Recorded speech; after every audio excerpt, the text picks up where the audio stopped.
हाय, मैं सीमा अपने emotional journey के रोड पे आप सबको वेलकम करती हूँ। हमारा आज का माइलस्टोन है फॉरगिवनेस। लेकिन स्टार्ट करने से पहले आप सभी को गणेश चतुर्थी की और क्षमा याचना दिवस की बहुत बहुत बधाई। तो आज का हमारा टॉपिक भी फॉरगिवनेस है। Forgiveness a very beautiful thing. यह हमारी लाइफ को पूरी चेंज करके रख देते हैं। जब हम यंगस्टर्स की बात करते हैं, एक्चुअली हम सभी की लाइफ में बहुत कुछ चीज़ें होती रहती है जो कि हमको हर्ट करती है, हम जिसके कारण परेशान हो जाते हैं और उनके साथ हमको डील करना होता है। जैसे यंगस्टर्स है, उनके साथ जनरली क्या होता है, या तो पेरेंट्स से पंगा हो गया, या फिर दोस्तों से पंगा हो गया, टीचर्स से पंगा हो गया, ब्रेकअप हो गया, गर्लफ्रेंड या बॉयफ्रेंड से ब्रेकअप हो गया, एंड कोई बहुत सारी लिस्ट होती है। कभी दोस्तों ने ड्रिंक करने बोला, नहीं पिए तो मजाक उड़ा दिया, और बाद में जब आप अपने दोस्तों के साथ कोई मूवी देखने गए तो पता चला स्क्रीन पर वाली तो मूवी चल नहीं रही है, दिमाग में जो इंस्टेंस पहले बीत चुका है उसकी मूवी चल रही है, और पूरे के पूरे हम वहाँ पर स्टक हो गए। तो अगर हम अपनी लाइफ को एंजॉय नहीं कर पा रहे हैं, या जो हमारा पीस का समय है, एंजॉयमेंट का समय है, उस समय पे हम पुरानी घटनाओं को याद कर रहे हैं, या फिर वहाँ पे स्टक हैं, या उस पर्सन के बारे में सोच रहे हैं, या उस सिचुएशन के बारे में सोच रहे हैं, तो इसका मतलब हमने उस पर्टिकुलर सिचुएशन को फॉरगिव नहीं किया है, तो हम स्टक हो गए। अब लगेगा कि हम जब उसने हमको तकलीफ़ पहुँचाई है तो हम क्यों फॉरगिव करें। तो फॉरगिव हमको इसलिए करना ज़रूरी है कि जो हम अपना समय इनके लिए वेस्ट कर रहे हैं उनको याद कर करके, तो उनसे बचने के लिए हम अपने समय का ठीक से यूज़ कर पाएँ और अपनी चीज़ों को ज़्यादा बेटर डील कर पाएँ। उसके लिए हमको लोगों को फॉरगिवनेस करने की ज़रूरत है। अब फॉरगिवनेस में क्या होता है, या तो हम दूसरों को फॉरगिव करें, और एक होता है खुद को भी फॉरगिव करें, और दूसरों से फॉरगिवनेस मांगे और खुद से भी फॉरगिवनेस मांगे। ये सारे इंस्टेंसेस बहुत इम्पॉर्टेंट है। दूसरों को फॉरगिव करना तो फिर भी आसान होता है, लेकिन खुद को फॉरगिव करना, जैसे क्या होता है कि कोई इंस्टेंस हुआ, सामने वाले ने तो एक ही बार किया, तो सपोज़ उसने हमको एक ब्रेक दी, फिर जब हमारा दिमाग हमको एक बार बताता है तो हम उसके ऊपर एक ब्रेक और लगा देते हैं, फिर हमारा दिमाग एक और बार बताता है, फिर हम उसके ऊपर एक ब्रेक और लगा देते हैं, और ऐसे करते करते हम हर्ट वाले ब्रेक की पूरी वॉल खड़ी कर देते हैं, और उसमें से बाहर निकलना हमारे लिए मुश्किल हो जाता है। तो जितनी जल्दी हम अपनी फॉरगिवनेस को रेडी कर लें और समझ जाएं, उतनी जल्दी हम फ्री हो जाएंगे। तो अपने आप को फ्री करने के लिए हमको फॉरगिवनेस की ज़रूरत पड़ती है। दूसरे के बिहेवियर्स को कंडोन करने के लिए नहीं, दूसरों के एक्शंस के लिए तो वो जिम्मेदार है, लेकिन मैं तो सिर्फ अपने एक्शंस के लिए जिम्मेदार हूँ। तो अपना एक्शन क्या होता है, मैं वो एक्शंस करूँ जो कि मेरे बेनिफिट में।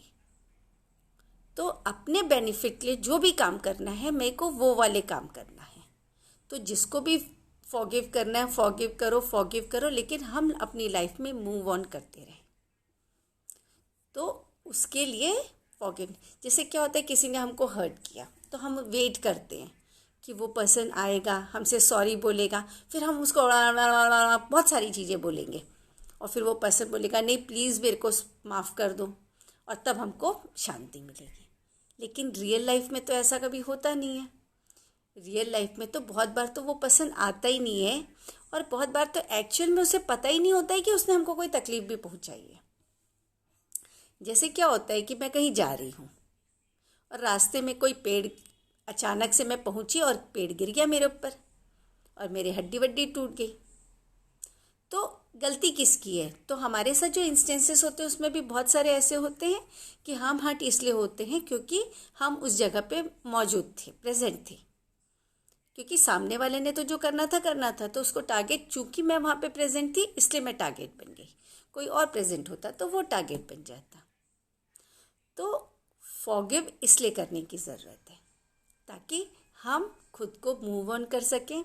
जब हम फॉरगिवनेस में आते हैं तो फिर हम ग्रेटफुल भी हो जाते हैं, और जैसे हम ग्रेटफुल के एटीट्यूड में आते हैं तो यूनिवर्स के पास मैसेज जाता है कि ये पर्सन अब ग्रेटिट्यूड के मोड पे आ गया है, तो इसको बहुत सारी ऐसी चीज़ें दो जिससे कि ये और ग्रेटिट्यूड में आता जाए। इसके लिए ग्रेटिट्यूड की और रीजंस बढ़ाते जाओ। तो अब लेकिन फॉरगिव करे कैसे? अब किसी ने मेरे को हर्ट कर रखा है, मैं तकलीफ़ में हूँ, मैं कैसे उसको फॉरगिव कर दूँगी? तो एक्चुअली फॉरगिवनेस के लिए पूरा हम एक प्रोसेस फॉलो कर सकते हैं। थोड़ा इजी भी है, सिंपल भी है, और हम लोग बड़ी आसानी से उसको फॉलो कर सकते हैं। अगर अपने आप हो जाता है तो बात अलग है, हम लेकिन क्या होता है कि हम बोलते जाते हैं कि मेरे को कोई प्रॉब्लम नहीं है पर ऐसा है। इसका मतलब क्या होता है कि प्रॉब्लम वहाँ पर है, हम उस पर्टिकुलर सिचुएशन पे स्टक हैं, अटके हुए हैं। अगर हम उस पर्सन के बारे में या उस सिचुएशन के बारे में बात कर रहे हैं और हमारी आवाज़ में चार्ज है, तो इसका मतलब हम वहाँ पे स्टक हैं। तो सबसे पहले ये रेकग्नाइज़ करना बहुत ज़रूरी है कि हम कहीं पे स्टक हैं, हम किसी की बात से हर्ट हैं। अच्छा, हर्ट फील करना कोई गलत बात नहीं है। It is perfectly okay to feel all your emotions. If you are hurt, feel hurt. If you are angry, feel angry.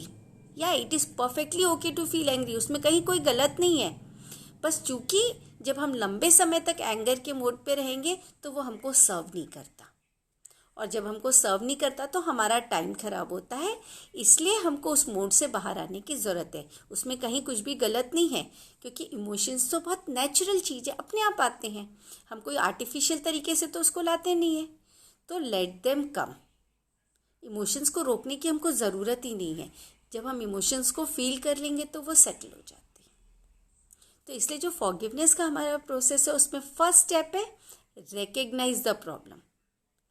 कोई भी प्रॉब्लम होती है उसको सॉल्व करने का पहला स्टेप यही होता है कि रिकग्नाइज द प्रॉब्लम। जब तक आपको पता ही नहीं होगा कि यहाँ पे कोई प्रॉब्लम है तो आप उसके साथ डील कैसे करोगे?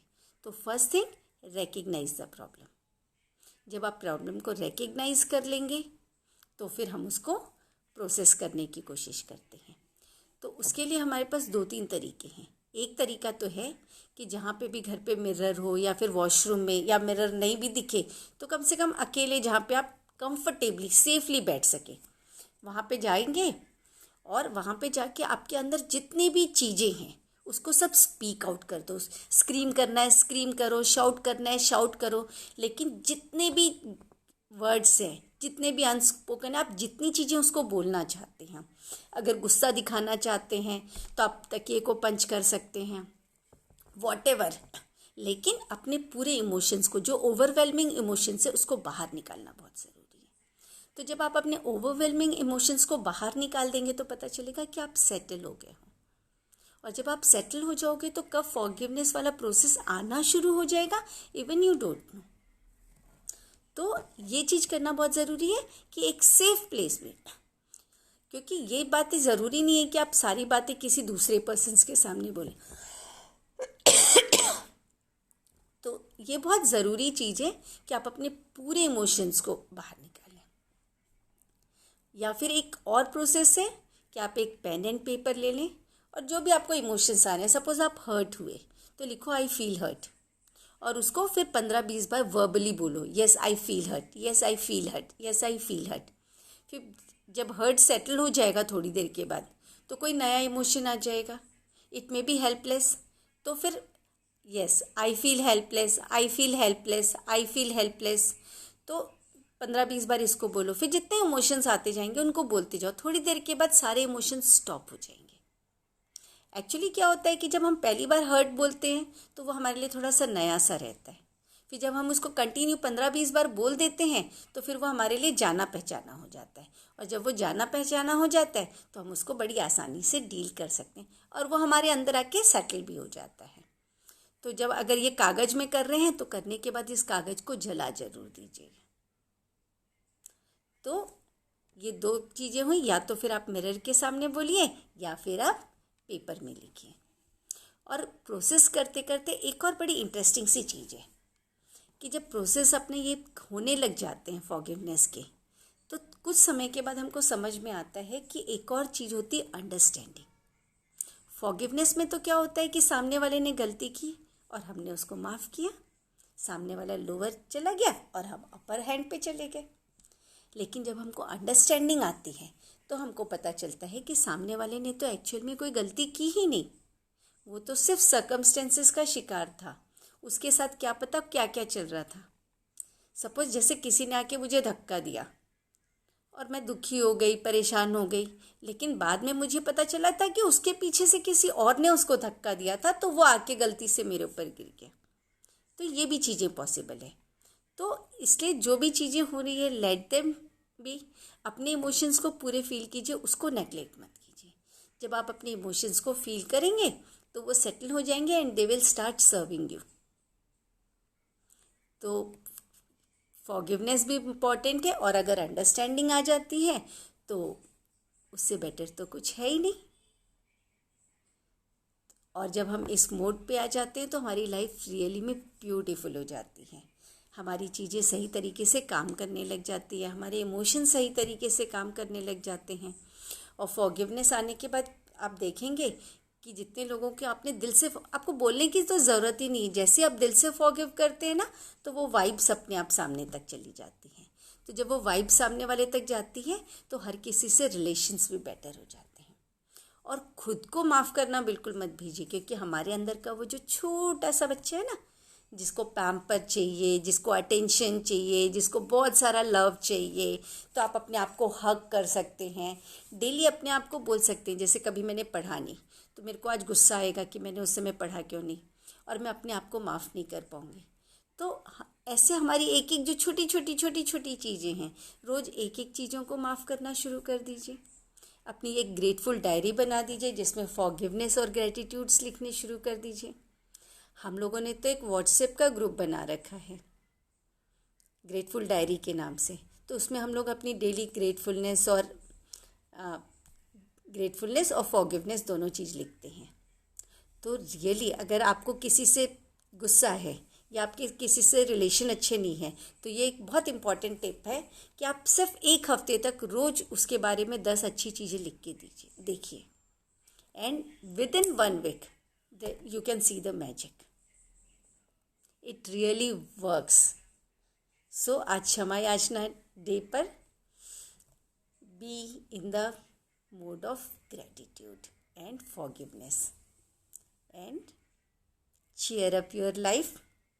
और अगर आपको लगता है कि ये चीज़ें आपके काम आ रही है किसी भी तरीके से, तो प्लीज़ डू शेयर, ताकि और भी लोगों तक ग्रैटिट्यूड एंड फॉरगिवनेस की लॉ बहनी शुरू हो जाए।